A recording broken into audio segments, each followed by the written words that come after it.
देखिए, इस वीडियो में हम लोग पढ़ रहे हैं वाटर के बारे में।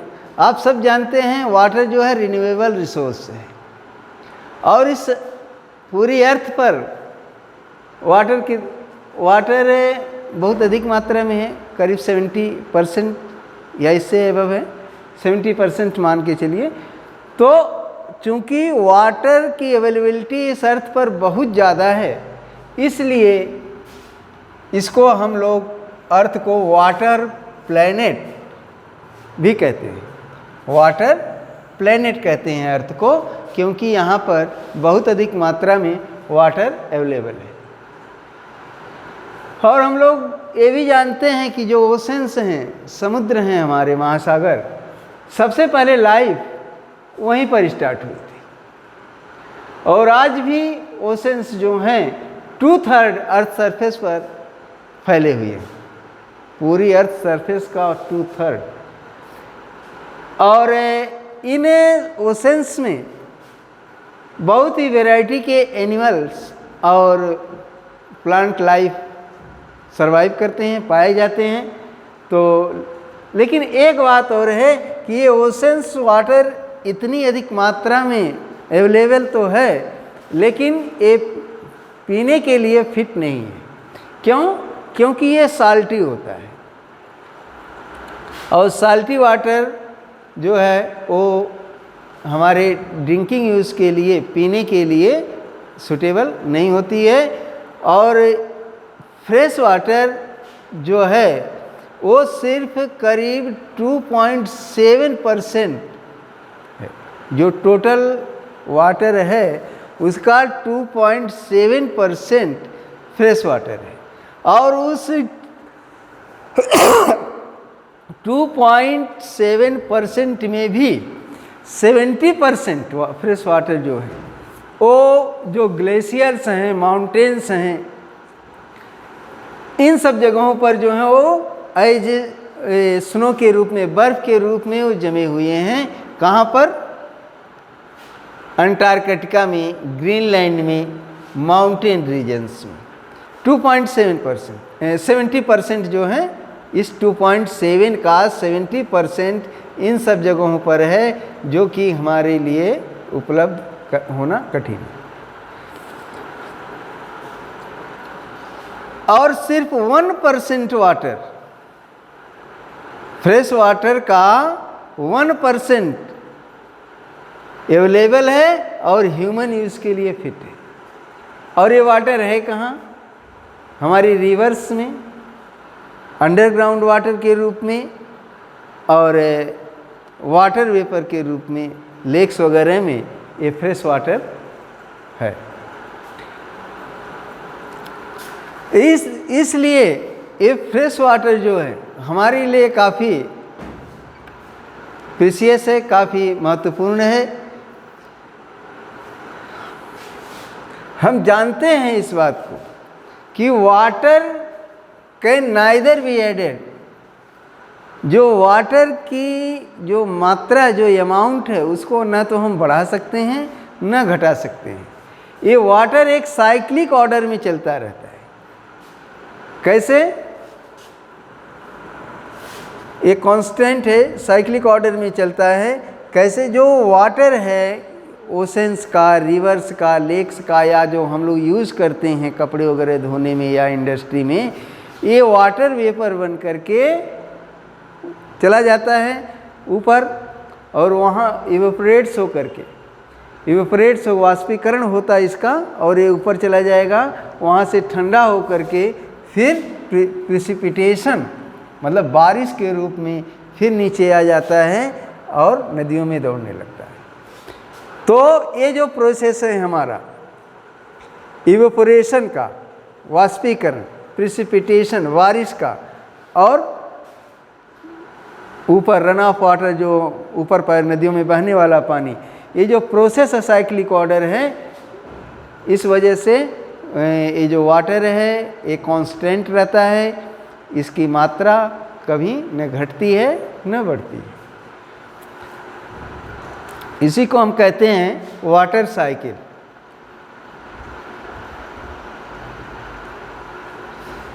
तो ऐसा नहीं है कि कि हम लोग वाटर को सिर्फ ड्रिंकिंग और वॉशिंग के लिए ही यूज़ करते हैं।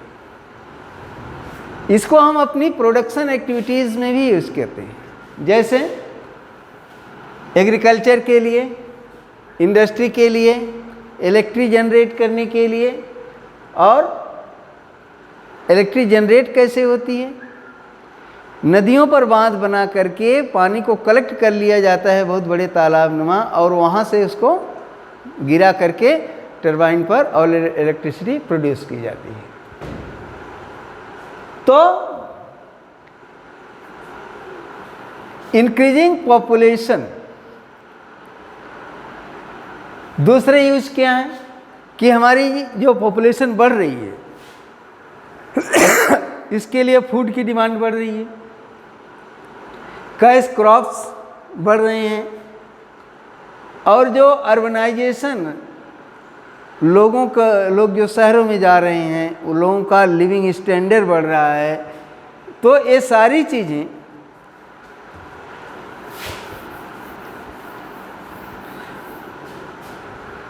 कि इन सारी चीज़ों की वजह से हम जो है shortage of water supply of fresh water, स्वच्छ पानी की समस्या से जूझ रहे हैं, और ये हमारे लिए बहुत बड़ी समस्या है। ये समस्या इसलिए भी आ जा रही है कि जो इंडस्ट्री है, इंडस्ट्री का जो कचरा है और दूसरे वेस्ट प्रोडक्ट जो हैं वो वाटर को पोल्यूट कर दे रहे हैं, पोल्यूट कर रहे हैं, और इस पोल्यूशन की वजह से और भी समस्या क्रिएट होती जा रही है।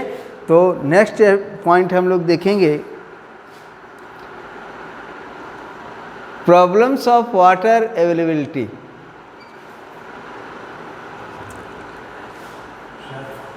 पूरे विश्व में बहुत से स्थान ऐसे हैं जो वाटर स्कार्सिटी की प्रॉब्लम से जूझ रहे हैं।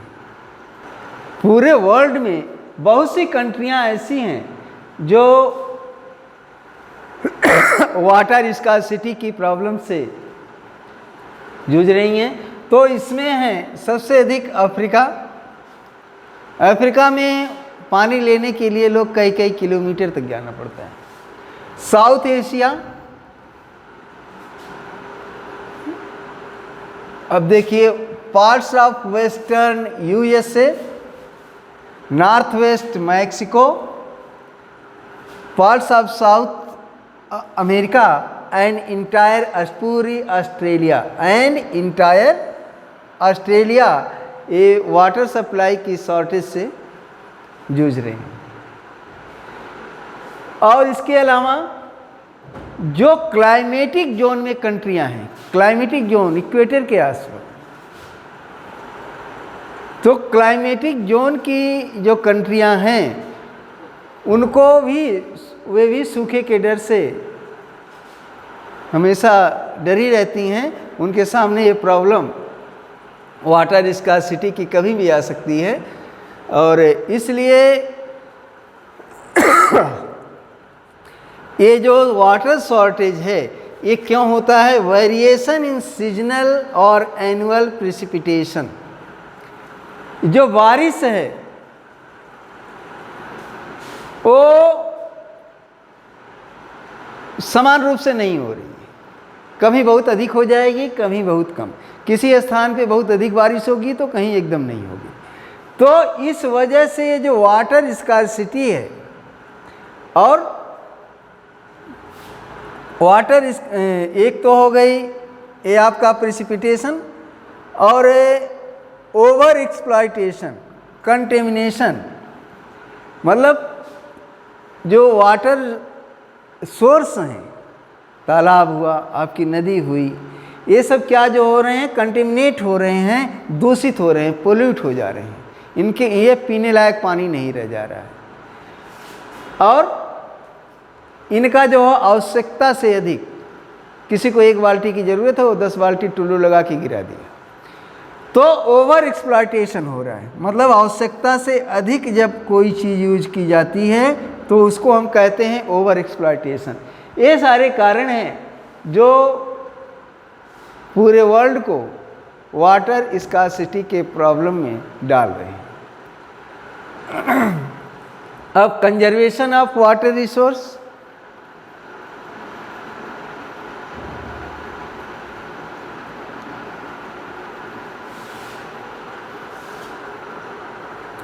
तो ये जो पूरा विश्व इस समस्या से जूझ रहा है, तो उसके लिए कुछ उपाय किए जाने चाहिए, जिसकी वजह से ये जो हमारा रिसोर्स है वाटर, ये जो सिकुड़ता जा रहा है, सीमित होता जा रहा है, इसको बचाने का उपाय किया जाना चाहिए। ड्विंडलिंग मतलब सिमटना, सिकुड़ना। ड्विंडलिंग मतलब सिकुड़ना या सिमटना किसी चीज़ का होता है। तो ये जो वाटर रिसोर्स हमारा सिकुड़ता, सीमित होता जा रहा है, उसको बचाने का उपाय किया जाना चाहिए। तो कौन कौन से उपाय हो सकते हैं?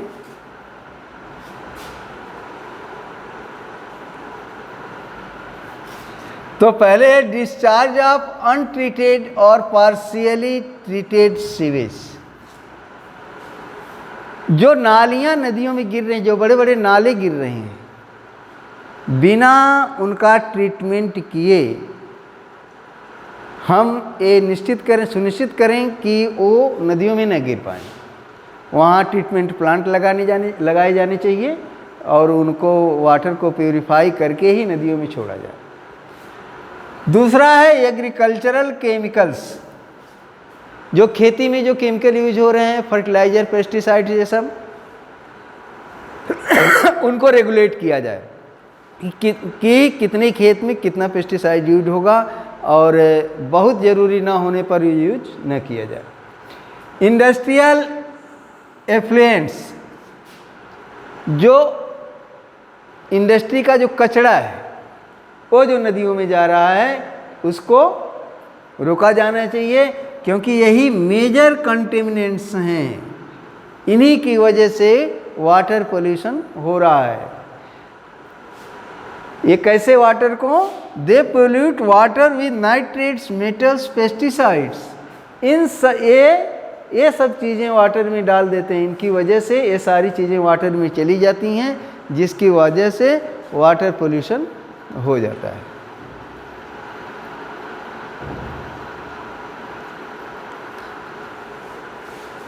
और most of these chemicals being non biodegradable reach human bodies through water. कि ये जो केमिकल्स हैं ये नॉन बायोडिग्रेडेबल है, मतलब किसी भी तरह से इन्हें डिग्रेड नहीं किया जा सकता है, सड़ाया नहीं जा सकता है। तो पानी के जरिए ये ह्यूमन बॉडी में पहुंचते हैं, जिसकी वजह से हम तमाम रोगों का शिकार होते हैं। Water pollution can be controlled by treating these effluents suitably before releasing them in water bodies. इसलिए उन्हें वाटर बॉडीज बार बार आ रहा है, तो नदी हुई, तालाब हुआ, या इन सब जो है वाटर बॉडीज हैं, कह रहा है कि इनमें ये सीवेज वाटर छोड़ने से पहले इनका ट्रीटमेंट किया जाना चाहिए। Forest and over vegetation cover slow the surface run of and replenish underground water. जो जंगल हैं और दूसरे जो वेजिटेशन हैं, पेड़ पौधे हैं, वो पानी के बहाव को कम करते हैं। जब पानी एक जगह स्थिरता से रुकता है तो धीरे धीरे वो रिस करके ज़मीन के अंदर चला जाता है। जब ज़मीन के अंदर जाता है तब जाकर के हमारा अंडरग्राउंड वाटर लेवल ऊपर आता है। तो इस तरह से हमें फॉरेस्ट कवर, मतलब फॉरेस्टेशन करना चाहिए। Forestation, water harvesting is another method to surface. Water harvesting, जैसे बारिश का पानी बह करके सीधा समुद्र में चला गया, तो वाटर हार्वेस्टिंग की जानी चाहिए। जगह जगह पोखरे बनवाने चाहिए, नदियों का पानी रोका जाना चाहिए, हैं। जैसे हमारे देश में नदी जोड़ो योजना थी, सारी नदियों को एक में जोड़ दिया जाए, उनसे पानी जब बचे तब जा कर के वो ओशंस में जाए। तो ये सारे जो प्लान हैं, ये कि पानी की हार्वेस्टिंग, वाटर हार्वेस्टिंग की जाए इस ढंग से। Water used for irrigating fields, the canals should be properly lined to minimise losses by water.